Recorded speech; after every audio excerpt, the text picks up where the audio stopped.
The end of the Assad regime in Syria, what does it mean for Iran?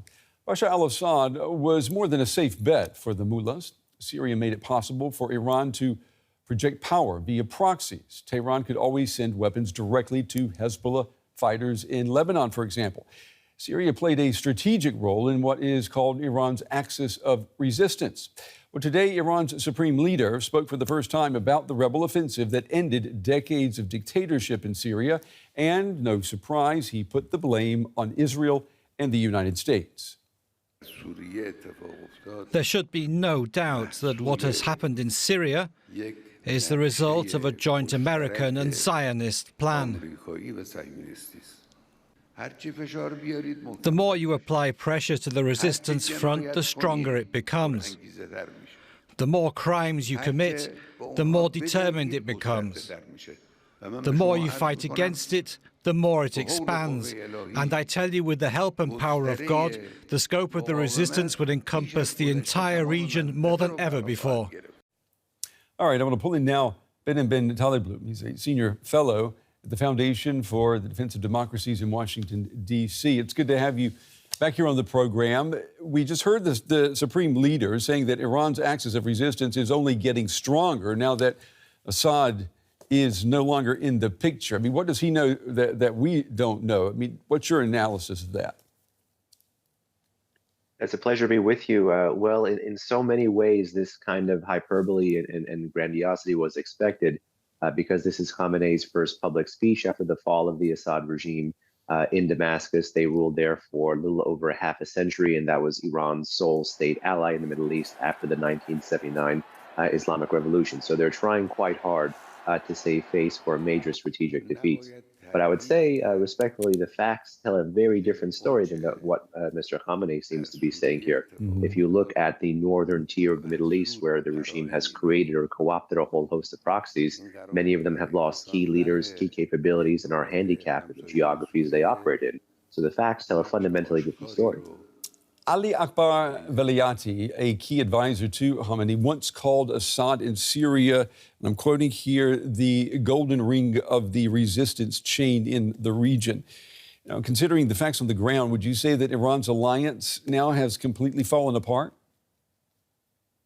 Well, not only was it the golden golden ring in that chain, but you've had a whole host of other political, religious, and military officials issue similar statements about the centrality of Syria in the Islamic Republic of Iran's regional designs. It's a forward operating base for the regime's security strategy, which is ideologically oriented in the region at pushing out foreign forces and doing everything it can to fight the Israelis, often to the last Arab or to the last Palestinian or to the last South Asian even sometimes. But make no mistake, those are words that have left significant amounts of egg on the faces of these revolutionary elites because they have lost that golden ring. Israel's defense minister, Katz, says that Iran not only has itself to blame for the fall of Assad. I mean, what do you make of that? Indeed, it does. It fundamentally misread the situation, I would say, both regionally, vis-a-vis a more empowered Turkey, as well as locally with developments going on in northwest Syria since that Turkish brokered, you could say, stalemate or ceasefire or deconfliction agreement also from about 4 years ago. The Russians had a role in that as well. And so because the axis of resistance and fundamentally Iranian foreign and security policy under the Islamic Republic is not about building a better order, it's not about stabilizing states, it's actually about creating instability and managing chaos that comes from that instability. They were fundamentally unprepared for what happened. And given Israel's military successes in the region against Hamas, against Hezbollah, occasionally even against Iran-backed militias in Iraq, as well as twice against the Houthis, this was indeed a game changer. And if we look at all the things that have happened, the axis of resistance largely being demolished, Russia not being capable of defending one of its close friends. We know the incoming U.S. president, Donald Trump, very hostile to the Iranian regime. Just how vulnerable is Iran and its nuclear program now? Well, indeed, the last card in the deck really is the nuclear card. And the Islamic Republic of Iran could do two things to try to offset the incoming Trump administration's desire to return to maximum pressure, which will need to have a significant regional component to it. I would say respectfully, that was one of the areas where there was a shortcoming in maximum pressure 1.0. The regime could either further expand, engage in vertical and horizontal nuclear escalation, grow additional capabilities, and try to even weaponize and try to threaten the Trump administration with that, and try to force them to not pay attention to the region and only deal with the nuclear. And the second is that they may be trying to tempt Trump with some level of limited nuclear diplomacy to get past the October 2025 snapback deadline and create fissures within the transatlantic community and lock up America's most powerful economic, political, and military tools through the prism of a deal. I heard a commentator say ask earlier today, how worried should the mullahs be?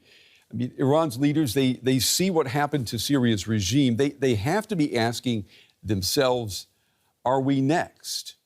What do you say?